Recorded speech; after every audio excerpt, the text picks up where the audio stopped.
Yeah, you're good. Good. Nah, they don't. Joe, can I ask, when did you think I might be shot of taking Charlie home tonight? I was probably, I had Stance was doing the sums for me next to it, and maybe around, probably with 5 rounds to go, he said, look, it's going to be very close. I think you might get in, if you get 1 or 2 in those last 5, then you have a good chance. What was the moment that you thought, oh geez, that's a good vote to get? It's actually probably few early. I was probably surprised. A couple of the votes early probably held me in good stead, and then a couple in the middle of the year as well. So it was throughout the whole night, I guess. Not that we're very competitive, Dan and I, but it'll be something I always just keep up my sleeve. You've also pitched the mantle of James, the latest bomber now in Brownlow. How's that fitting? Unfortunately, I don't have the tartan to match the previous winner from the footy club, but so I don't know if mine will be, or the black eye, so I don't know if mine will be replayed as much as what Hurdy's was, but no, I suppose it's nice for the footy club.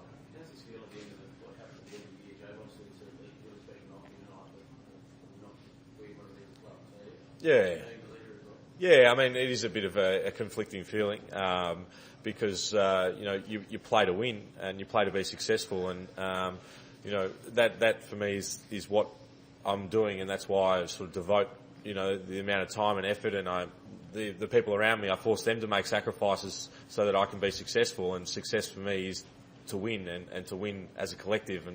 And you play a team game because you want team success, and I think that going forward for next year, it's going to be the driving force for the side.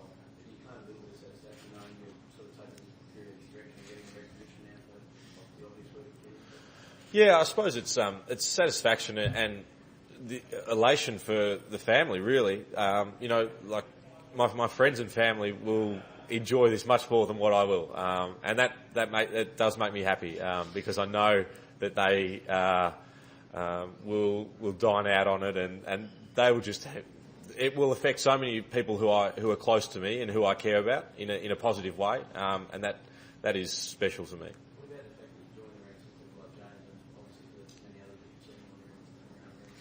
Yeah, and that is, I suppose, when you're looking at introvertedly and at the award, that's an aspect of it that is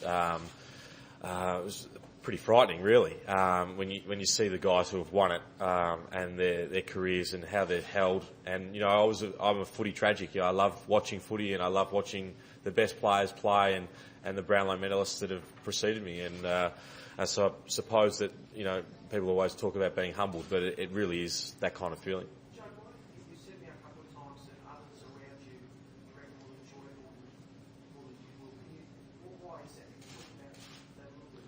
Well, I suppose, for me, I get enjoyment from winning, and that's, the thing that feeds me along. But for the people whose lives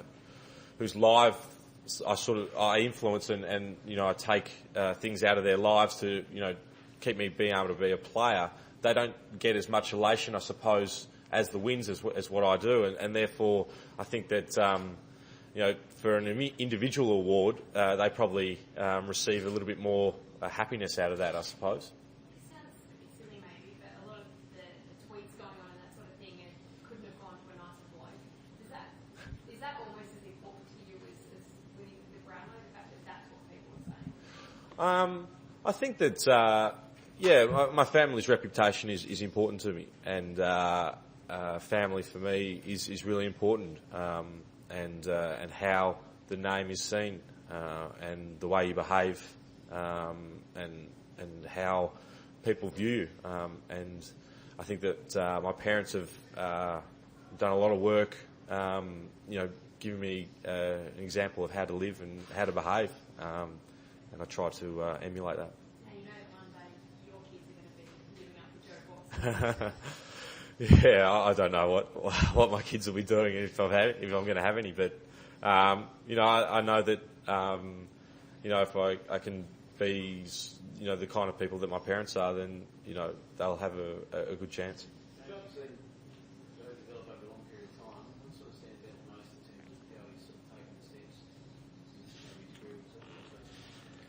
I think the passion and work ethic, and you just see the quality of person that Jobe is, and it's great to see people tweeting that Jobe is couldn't happen to a nicer guy, and it's right. And we've seen him work his backside off since he came to the football club, and he wasn't the fittest guy, and he wasn't the most talented guy, but that doesn't necessarily get you anywhere. Talent and fitness, but the work ethic and desire to be the best gets you somewhere. And I've seen Jobe develop from a young boy and to where he is now, and it is just an amazing transformation, and it says a lot about his character. And as Jobe keeps alluding to, a lot about his family, and his mum and dad have been terrific role models for him. And to see Jobe win the Brownlow medal tonight, I just think that is an amazing thing for him and his family, and for our football club. It's as you alluded to before, it was a disappointing end to our season, but this is a massive highlight for our club and for Jobe personally. And I don't think that there could be anything better in our season than Jobe winning the Brownlow right now.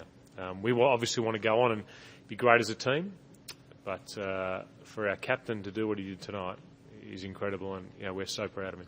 James, what can this actually do for the team looking next season? Can a victory like this in really emphatic style, getting an individual award from the captain, set an example next year that can really make it genuine?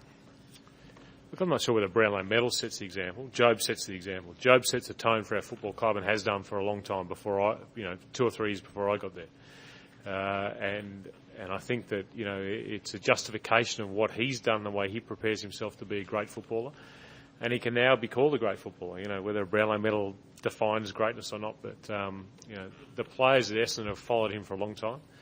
And I think if they need any more justification, it came tonight. And as I just said, the Essendon Football Club and supporters are so proud of what Jobe Watson is for its club and what he's done tonight. And I just think it's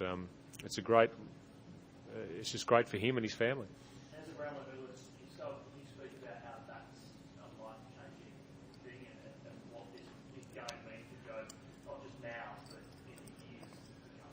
I think when you finish football, it's a great, you're part of a club, and it's interesting. Robert Dipianamenika, spit that out, gave a speech to the current Brownlow medalists in the room. We have a special function before the Brownlow, and he gave a presentation about what it means to be a Brownlow medalist and how good it is to be part of that club, and now Jobe's one of them. But to be part of, Dick Reynolds, Jack Clark, Gavin Wanganeen, there's some great Brownlow medalists at the Essendon Football Club, and Jobe's one of them, and I think that's, it's a fantastic part of Essendon to be a Brownlow medalist as well. Bill Hutchison.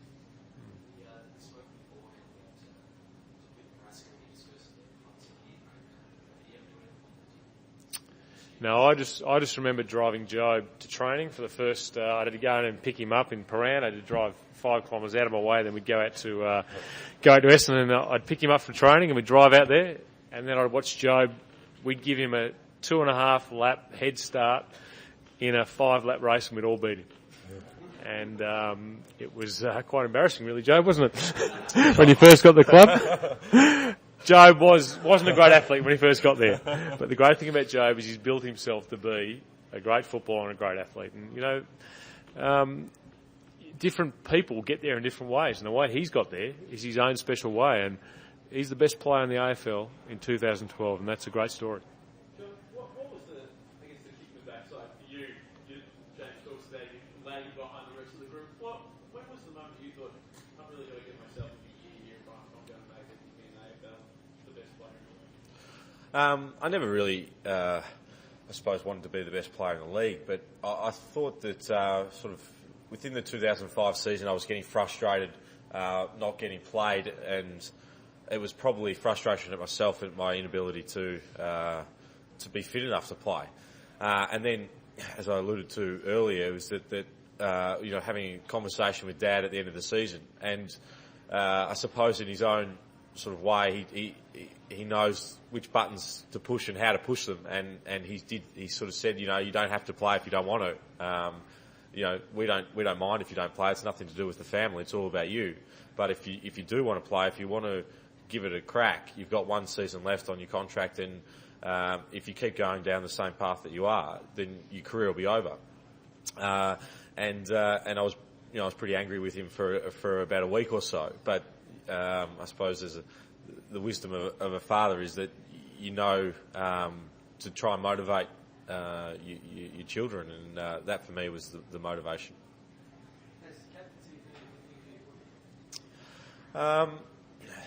It's made me certainly a better person. For my footy, I'm not sure if it's. I think it's. I think it's made me a better person, but I don't know if it's made me a better player. I don't think about being the captain when I'm playing. I just think about how I can help the team win. Now, maybe it's more of an emphasis because I'm the captain. I think about that more, but I think it's definitely been better off the field than what it has on the field. You spoke about how 2.5 laps you're getting. What does he rate now? Seriously, I think this is one of the players now. This the work he's done. Where does he sit now in the club in terms of his fitness? Oh, he's the top, I suppose, 5 or 6. Yeah, top 5 or 6, and I think that's a credit to himself. He's not the fastest man on the park, but you don't have to be the fastest if you read the play quicker and you know where the ball's going and you get there first. So we all have, in our careers, we all have things we're not the best at, but you've got to learn to overcome them. And I think the true champions find out how to overcome their limitations and then get better because of it. And that's what he's done. And,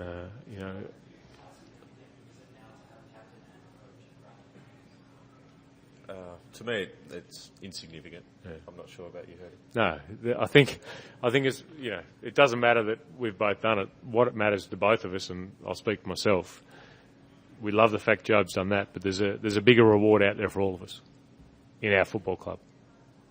Jobe, the number 4, you're a Wanganeen fan. How do you know that just avoiding that? It was probably number 32 was just the one that I didn't want, and Sheeds gave me number 4. I think he might have seen a little bit less of Gavin Wanganeen, a bit more of Paul Salmon or something in me than, yeah, it was just purely Sheeds' decision. So I think it's your speed and leap and agility. Agility, yeah, they've got to get across the line. What was Jobe's best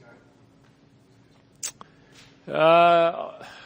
It's hard to say. I thought he didn't get votes in. Did you get votes in the Adelaide game in your last quarter against Adelaide? You did get votes in your last quarter against Adelaide. I thought that was outstanding. I thought the West Coast game was outstanding.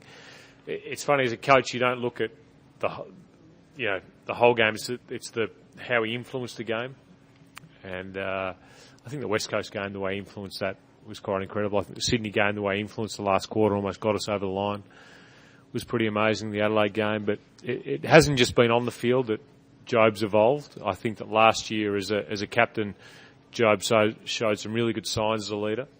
But this year, the way he led his team, and there's no hiding the fact that we had a really bad last 10 or 7 or 8 rounds of the year.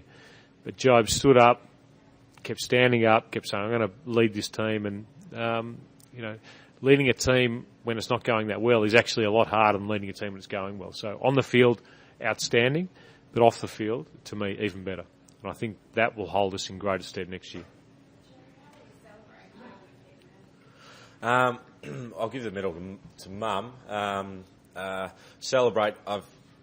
Unfortunately, I've got the old Zavs are on their Mad Monday today, and I was out having a beer with a few of them last night, and they said if I win, then I'm coming here, and it's my responsibility to take care of the tab. So and Joe, they're actually all outside right now, waiting for you right now. I think they're all dressed in their Mad Monday gear as well. So they'll be there here, and family and friends will all come in, and then I'll pass the tab on to Robbo.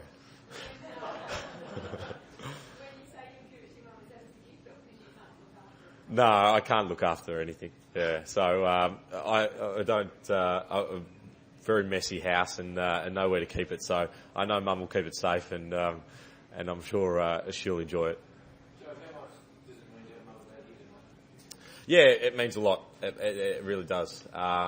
They've been the 2 most influential people in my life, and I wouldn't want to be here for this moment without having them here with me.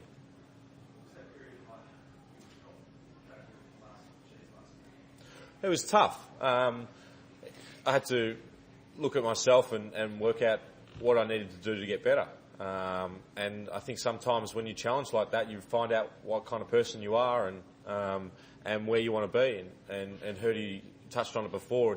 It's not how good you are when things are going well, but when things are tough, can you will yourself, or are you mentally tough enough to find a way to get better?